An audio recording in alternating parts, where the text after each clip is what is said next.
Достар, сәлеметсіздер ме? Біз бүгін комплекс объект, яғни күрделі толықтауыш тақырыбын үйренетін боламыз.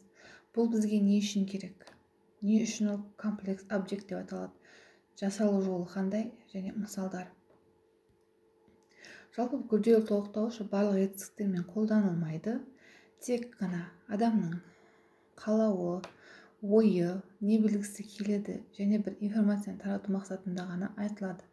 Яғни оған санаулы етістіктер ғана қолданылады. Ұйықтау, ойнау сынды етістіктер қолданыла бермейді. Яғни кез келген етістік қолданылмайды.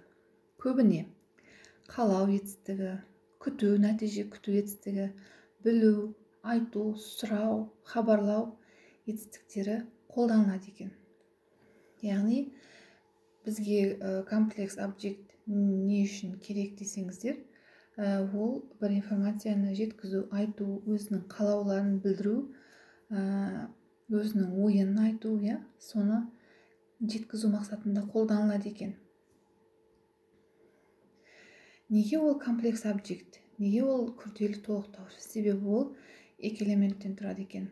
Іс-әрекет объектісі, істейтін адам, жаңағы заты, істеген іс-әрекеті есімдік немесе зат есім және инфинитивпен қолданады екен. Мысалы, формуласын қараңыздар.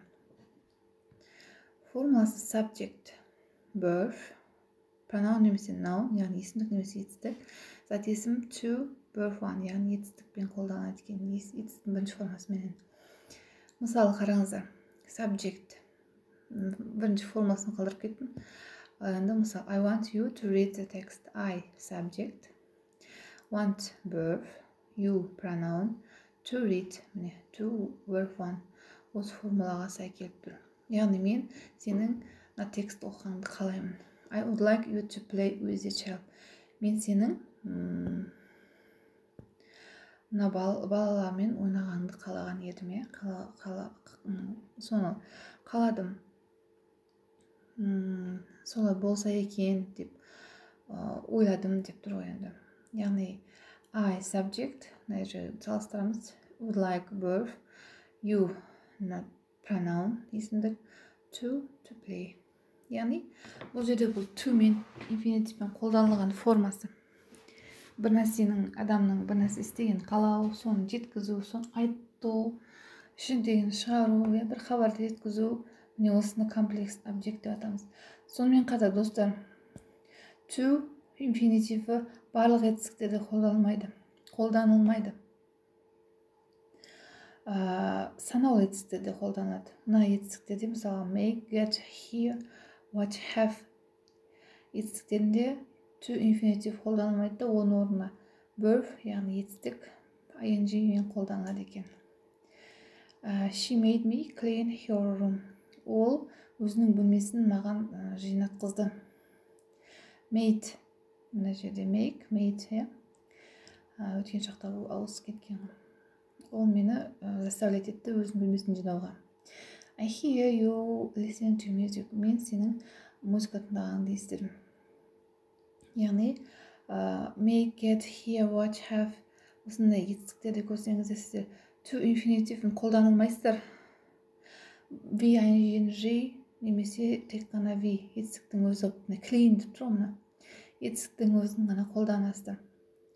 I hear you listening to music, ing тұр ғой. Мен сенің музыка тыңдағанды естідім деп тұр. Жалпы өте көп, интернеттен қарап алсаңыздар болады. Complex object to инфинитивмен қолданылатын етістіктер. To want, to expect, would like, to know, to order, to tell, to like, to ask, would prefer, to know. Не осы етістіктерменен to infinitive қолданылады екен. Ал енді мына жерде to infinitive қолданылмайды. To hear, to see, to watch, to feel, to observe, to notice, to let, to make, to have. Жалпы енді комплекс объекттің негізгі түйіні ол кез келген етістіктер айта бермейді. Мен су ішкім келіп тұр деп айта алмаймыз. Біз басқа адамның не істегені, ол адамның қалау, ол адамға өз қалауымызды жеткізе аламыз. Ол адамнан шағым көрсек, соны жеткізуіміз керек. Себебі бұл толықтауыш, күрделі толықтауыш болғандықтан екі сабжект, екі зат иесі, яғни іс-әрекет иесі болып тұрады бұл жерде.